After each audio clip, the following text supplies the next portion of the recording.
Okay, dahil sa nagtataasan na uli ang mga bilihin ngayon dahil nga sa giyera nangyari sa Middle East, kaya ito, tipid-tipid din tayo. Ito muna uling Chloe Cat Litter P9 Bentonite ang ating gagamitin na even mura lang siya. Ayan, 100 or 90 plus sa ibang store or sa TikTok kasi mas mahal lang ko. Syempre may shipping fee or something.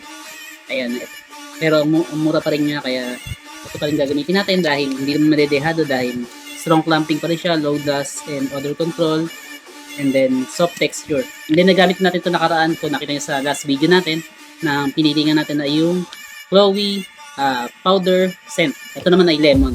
And then nakita natin kanina meron din pala silang apple scent, and then lavender and coffee, and then other marami pang ibang scent para sa Chloe Cat Litter na litter scent. Tara, bigyan natin kay Snow. Okay, dahil medyo busy tayo, hindi natin masyadong linisin yung cat litter niya. Dadagdagan na lang natin dahil meron pa namang konti.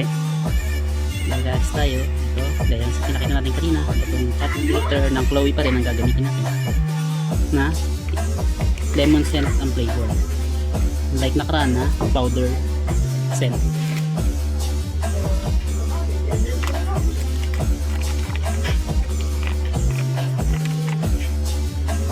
Ayan, lies mo na si Snow kasi magulo eh.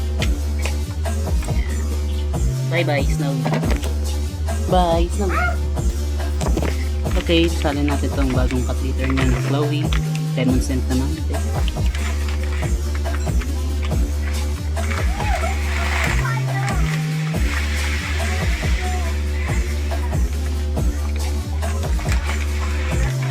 Okay, kalati na muna. Bango. Lemon na lemon.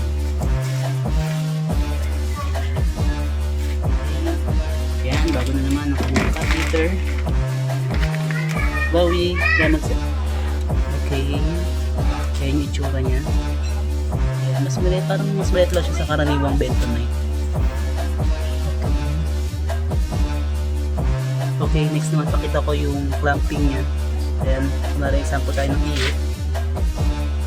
Ayan.